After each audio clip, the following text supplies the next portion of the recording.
a lot has changed in the 3 years since Biden and the Obama administration left the White House. Someone who knows that all too well is President Obama's former senior advisor, Valerie Jarrett. I sat down with her to talk about those changes, but first I asked her what she makes of her friend Joe Biden's run for president.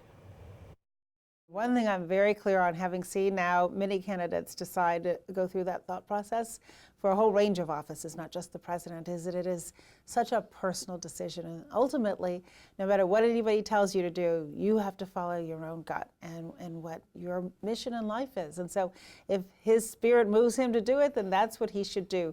And as I said earlier, we have an embarrassment of riches in the campaign already, but I think the more the merrier. Can he handle it? Oh, sure. Yeah, he can handle it. Absolutely. Yeah. And he's had stories out about him, him touching women, and it makes them uncomfortable.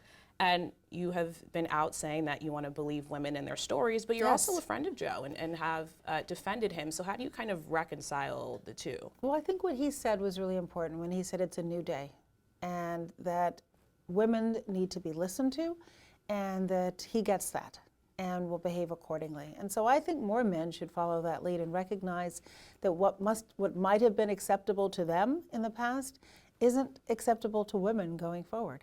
And they need to hear those stories, and it's not just what your intent is, but it's how it's being received. Was the story shocking to you at all?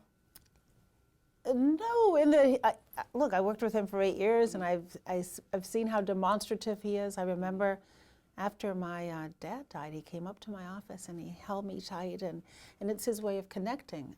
But what he's saying is really important too, which is that I have to listen, and if people find that's not okay, then it needs to be a new day, and I have to change accordingly.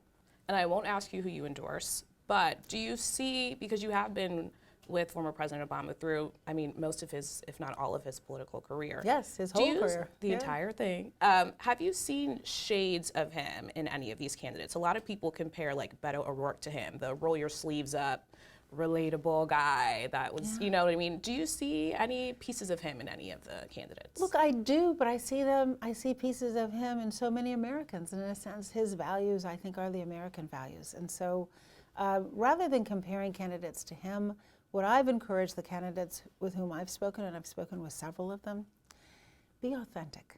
Don't try to be somebody else. Be who you are. Let the American people know your story. Tell your story to them, the good, the bad, the ugly, the wonderful. And in so doing, they'll trust you more. And so don't try to duplicate the presidency of someone else. Be your own person.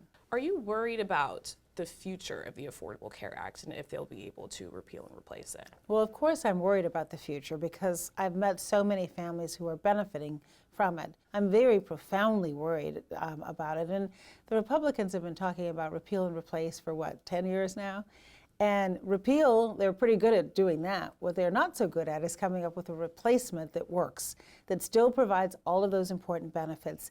And what we discovered as we did the policy work is you can't provide people who have pre-existing conditions with health insurance unless you have a mandate that requires everybody to have it, because that enlarges the pool.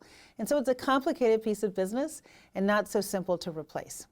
A big theme throughout your book is the long view.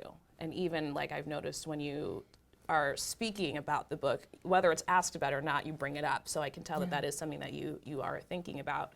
And that is essentially maybe what's good in the short term is not always what's best in the long term.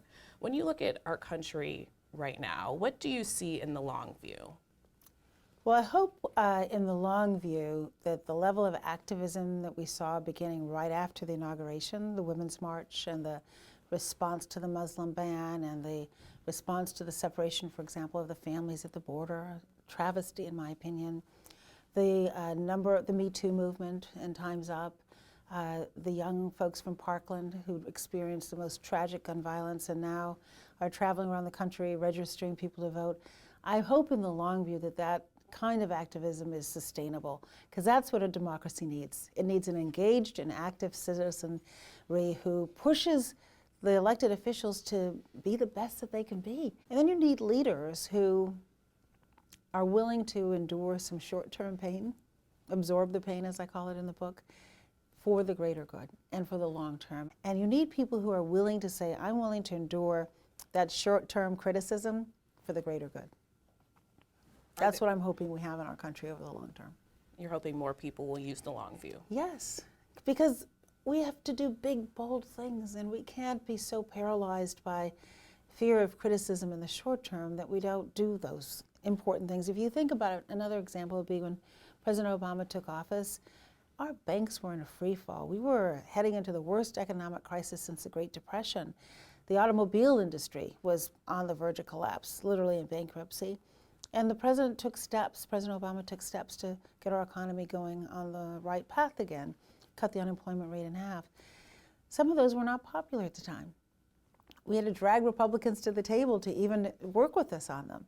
But yet, you see how improved the economy is as a result of those efforts.